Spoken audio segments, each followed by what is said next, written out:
মাত্র ৬টা চ্যালেঞ্জ।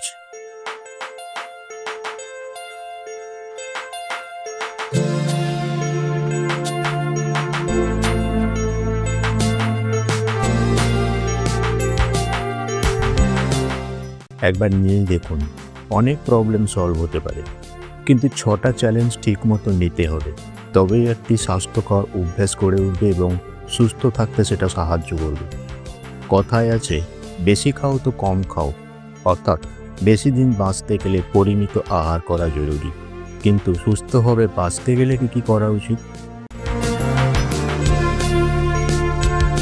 নমস্কার, মোটিভেক্স বাংলায় সকলকে স্বাগত। আশা করি সকলেই খুব ভালো আছেন। দেখুন, আজকালকার দিনে আমরা এমন একটা লাইফস্টাইলের মধ্যে নিজেদের জড়িয়ে ফেলেছি যে সুখে থাকার বদলে আমরা অসুখটাই বেশি ডেকে আনছি, যেটা শারীরিক এবং মানসিক দুটোই। আর এর হাত থেকে বাঁচতে গেলে বা সুস্থভাবে বাঁচতে গেলে এই ৬টা চ্যালেঞ্জ কিন্তু আপনাদের এখন থেকেই গ্রহণ করতে হবে। ১ নম্বর হচ্ছে, ঘুমানোর আগে অনেকেরই অভ্যাস থাকে একটু মোবাইল দেখা, একটু টিভি দেখা, এগুলো কিন্তু এটা আস্তে আস্তে কমিয়ে আনতে হবে। তার কারণ হচ্ছে, ঘুমানোর আগে এগুলো করলে, অর্থাৎ স্ক্রিনের সামনে যদি আপনি থাকেন, যখন আপনি ঘুমাতে যাবেন, আপনি যে জিনিসগুলো দেখলেন বা যে জিনিসগুলো শুনলেন সেগুলোই ক্রমাগত আপনার মনকে বিক্ষিপ্ত করে রাখে। ফলে আপনার ঘুমাতে দেরি হয়, একটা স্ট্রেস তৈরি হয়। কাজে এই জিনিসটা যদি আপনি প্র্যাকটিস করতে পারেন, আস্তে আস্তে আপনার স্ক্রিন টাইম কমাতে পারেন, তাহলে আপনার ঘুম উন্নত হবে, মনোযোগ বৃদ্ধি পাবে এবং উদ্বেগটা আস্তে আস্তে কমবে।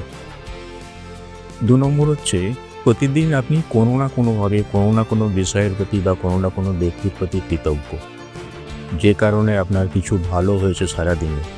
এমন কিছু কৃতজ্ঞতার বিষয়ে আপনি মোট ৩টি কৃতজ্ঞতার বিষয় পারলে লিখে রাখুন প্রত্যেক দিন।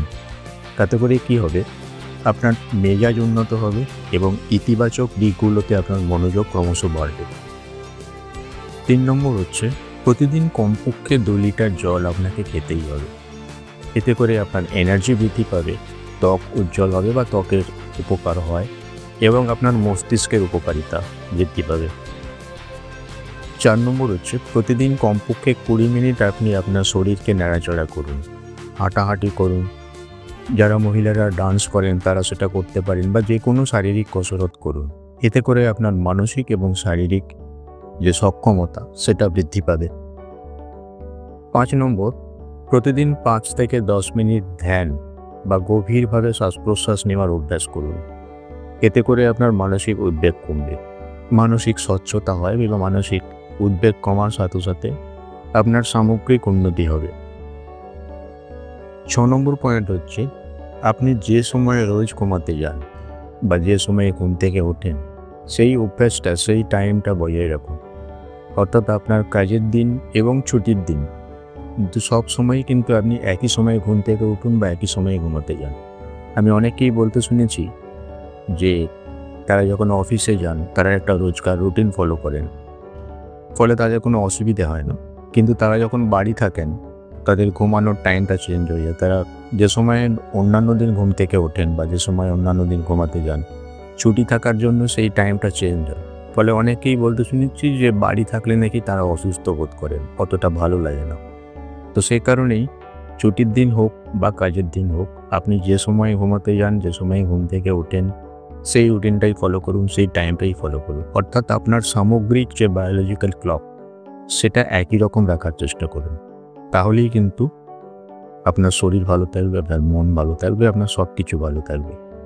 তো আজকের ভিডিও এই পর্যন্তই। যদি ভিডিওটি ভালো লাগে তাহলে অবশ্যই একটি কমেন্ট করবেন, ভিডিওটি কেমন লাগলো লিখে জানান। ভিডিওটি ভালো লাগলে লাইক দেবেন একটি, আর চ্যানেলে নতুন হয়ে থাকলে সাবস্ক্রাইব করে পাশে থাকার অনুরোধ রাখি। সবাই ভালো থাকুন, সুস্থ থাকুন, ভগবান সকলের মঙ্গল করুন। ধন্যবাদ, নমস্কার।